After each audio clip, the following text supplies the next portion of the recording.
Hi, I'm Professor Joe Hines, and this is my weekly marketing message. I'm a 30-year veteran of industry. I've been a consultant, and in 2013, I started AQ Marketing Services. We provide website building, search engine optimization, social media, videography, and graphic design for businesses in Orange County. I've started this as a service to the community to help business owners improve their success by getting a better handle on important topics in the area of marketing. Today, I'd like to talk to you about the consumer journey.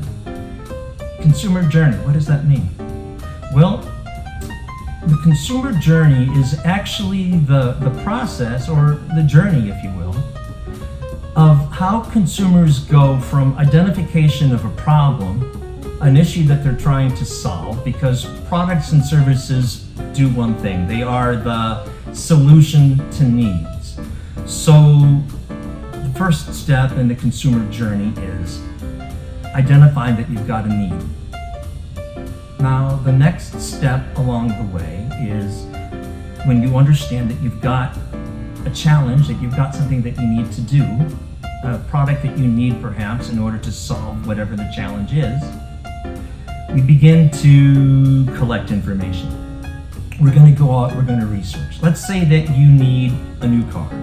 Your car is over 200,000 miles, and recently you've had a number of road failures, and rather than continuing to put good money after bad and servicing this car all the time, you've said to yourself, it's really time.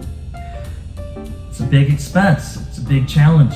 So how are you going to handle it? Well, we're going to begin to collect information, right? As we collect the information, we begin to be able to narrow our field of search. We're beginning to learn what we want. We're also beginning to understand what we don't want. So we're evaluating the information that we're collecting, and we go from a rather wide number of choices that we might select to a narrower and narrower field of cars that we might buy. So information and evaluation. Now, the next step in this journey is going to be the decision. Okay? This is when you actually sit down and decide, okay, this is the car I'm going to buy. And now, really, it's only a matter of time. You're waiting for a tripwire, some incentive perhaps, to go out now and part with your hard-earned money. There is one more step. It's the advocacy part of your journey. Let's say that you've driven this new car home. You've been using it for a few weeks, maybe a month, maybe longer, and every day that you drive it, you are more and more sure that you picked the perfect car for you. And you loved the service that you got from the dealership. In fact, you feel so good about it, you're going to begin to post information on your social media pages, let's say on Facebook, saying, I went to such and such Toyota dealership in you name the town, and they took great care of me. I wasn't sure what I was going to buy, but after everything that I learned about, I decided to buy the, you name it. That's being an advocate. Now, over time, we've learned that, we bought that car the first time. We never bought that make model before. We were super happy with it. You drive it 5, 6, 7 years. Car's ready to be replaced now. We've got two choices. Are we going to reinvent the wheel? Or are we going to say, my last experience was terrific. I think I'm going to do the same sort of thing that I just bought. Maybe I'm going to replace my old model with the latest model of the same car. And rather than going out and trying to find a brand new dealership, those guys took care of me. I've been going back to them for my, free car wash or whatever it is that keeps you coming back to them on a regular basis. Those guys are relationship building. And so the circuit, the channel, the process becomes a lot smaller. That is the consumer journey. But what does it have to do with marketing? Because that seems to be mostly a discussion of what do consumers do? Well, the reason that I'm talking about it is because I want you guys as business owners to be thinking about the types of messages that you are sharing with the public throughout, your entire marketing effort. Realize that there are different customers at all times in all of those phases of that consumer journey. And they each need information that is different from any other stage.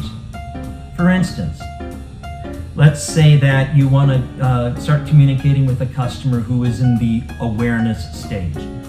Sometimes we actually need to create awareness that they may have a problem that needs solving. Otherwise, they're aware they have the problem, but they're not really sure where to begin looking for a car. And so here, what you want to do is you want to say, hey, don't forget, we're out here. This is a reminder type of an advertising, because people don't make this decision all the time about the brand, the company, etc. So that your brand is at least included in their consideration set. That's a term that we use to say all the different brands that are seated in your awareness at any point. Let's say now you're talking about a customer who is in the evaluation stage. Are we going to say, hey, we're a car brand that's out there? Don't forget about us? Well, if they're in the evaluation stage, it means that they've already done all the thinking. They know this already. So you don't need to start there. What they need now are some really solid reasons why your dealership or your car are the right ones for them. And so here we might do a comparison chart or a table or something that says, look at all the different brands that are out there on these important factors, and here's how we stack up on all of those points against all of our competitors. That would be something that somebody who's in the evaluation stage would really need to know. Let's say that you've gotten that customer through the evaluation stage and now they're ready to make a decision. Maybe they need a hot offer from you. There are, we've all seen it before, the year-end rebates that dealers use to bring you in to buy the end of the 2019, year cars before the 2020s roll in. And, here we are right now, it's the end of the year, and we'll all be seeing a lot of that pretty soon. Now you know why. Advocacy.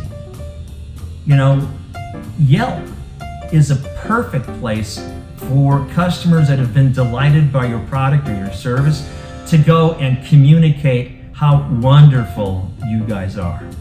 You should be doing this. Your website is another important place to be parking testimonials. In fact, if you come to mine, you'll see a page full of that from different clients that we've served over the years. Anyways, that's my thought for today, the consumer journey. If you'd like to learn more about it, please join me at my website, 8cubedmarketing.com. If you have questions that you would like to apply specifically to a challenge that you've got in your business, feel free to call me.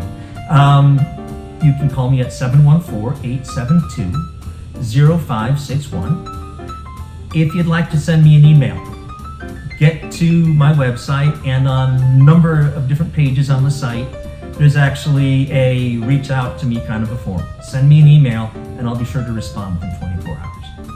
Anyway, thanks. It's been fun sharing this with you today, and I'll see you next week.